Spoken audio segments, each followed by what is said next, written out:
It's really sad when we have stuff in our wardrobes we don't wear anymore. Maybe because it doesn't fit us, maybe because it doesn't suit our style anymore. But it's even worse when we haven't even worn it once.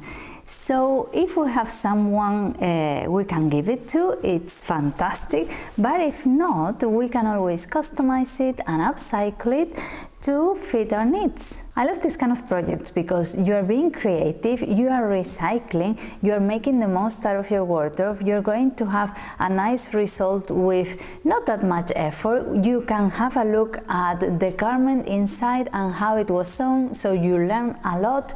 So let me know down in the comments if you can see any other advantages I'm not talking about, and if you do this often. These jeans were really cheap, $9.99. It was a good opportunity, and they are my husband's, but he never wore them. So in the last cleaning and tidying up, I had a look and I took them for myself. They've been in here in the sewing room for a while.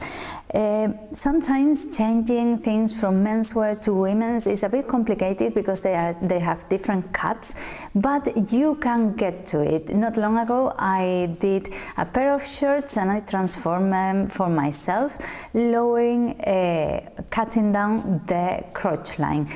But for these ones I want to make a skirt. It's going to be really easy because you don't have to take that into account, and I did a pair of tracksuits and I transformed them into a skirt as well, really comfy. I'll leave you the link down below, so let's do that. I'm going to start by cutting all the labels so I can cut the crotch line. And one thing I'm going to do is to cut a bit of the leg off, because that way I don't have to open the whole seam down to the ankle. For this project it's much better to start little by little and not to cut everything at once, just to see how it turns out. Maybe you imagine it one way and maybe it looks different, so it's just better to start little by little.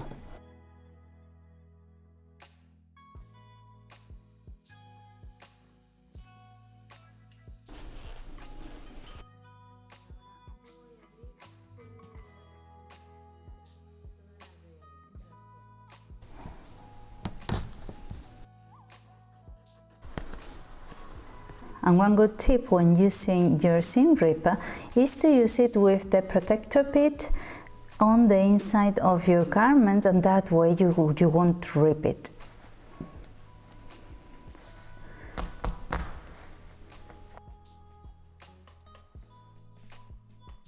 And now that the jeans are all open is when we have to decide which sort of style we want.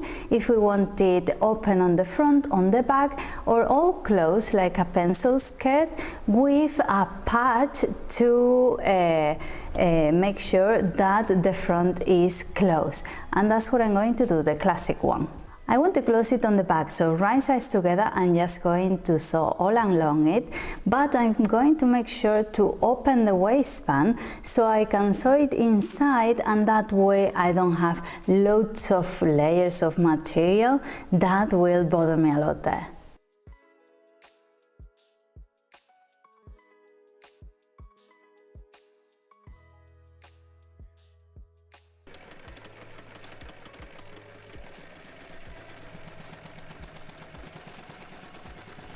Now that I have my first seam done, I'm going to top stitch it to one side. Top stitching is great because apart from being nice, it makes your seam really secure and strong. So I'm going to fold to one side, even though you can fold open and top stitch on both sides, but I'm going to do it to one side. And then, yes, top stitch.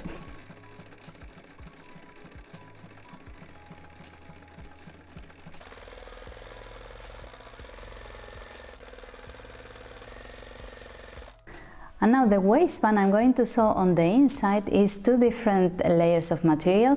So I'm going to sew it and you're going to see a seam on the top, but it doesn't really matter. It's better to have a seam to the inside than to the outside because you won't see anything and it's much nicer. And now I can put the fabric inside and sew on top like it was.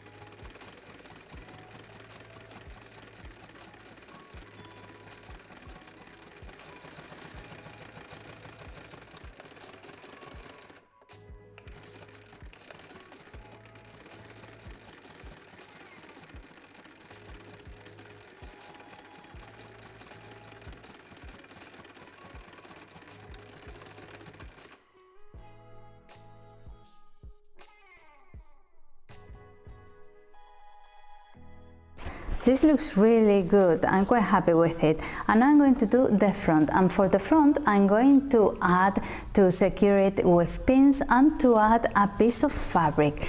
This is going to result in a sort of triangle, but don't be cutting any triangle shape because it's much more complicated.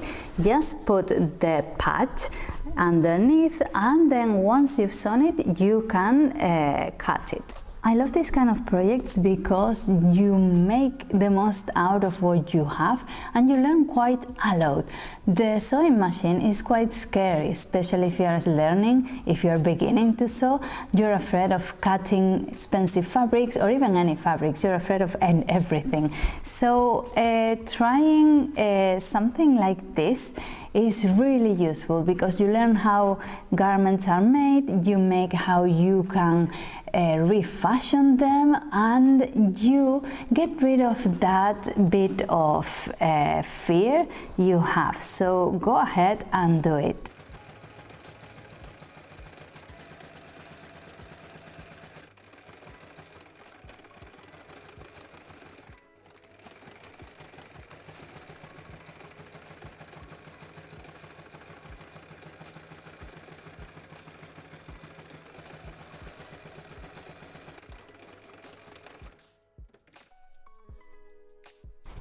And I'm sure by watching these videos you realize or you remember that garment you used to love and you don't have anymore because it was broken, or you donated it, or you gave it to someone you knew. So let me know in the comments if that's the case, if there's something you miss a lot and now you realize that this project was perfect for it, or that project was ideal for that. But the good thing is that with all of this we all learn a lot and we can imagine how to do things with everything we have. And with this it's finished. I'm not going to hem it, I'm going to leave it as it is because I quite like fringes, and with washes they'll go even fringier. So I think it looks nice like that.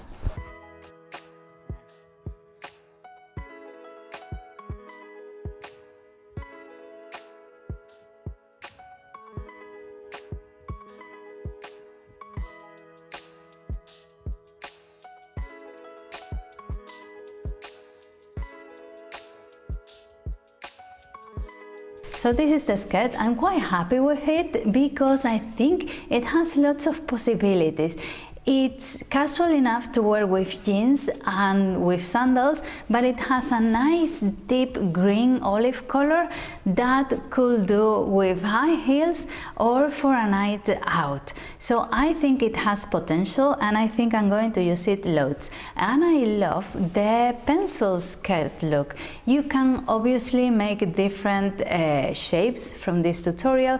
You can make it open on the side or on the back, on the front, different ideas that we can make another time. So let me know down in the comments what you thought, if you have something similar to do at home, and don't forget to subscribe if you're not already and you like this kind of content, because I upload twice a week and that way you don't miss anything, and you can even share it with someone who might like it. And I leave you a link here so you don't go just dead. A link to everything I've upcycled, like the tracksuit I changed into skirt, a jacket into a waistcoat, my husband's shorts, and the dress you've seen me wearing all the video, which was a scarf. Bye!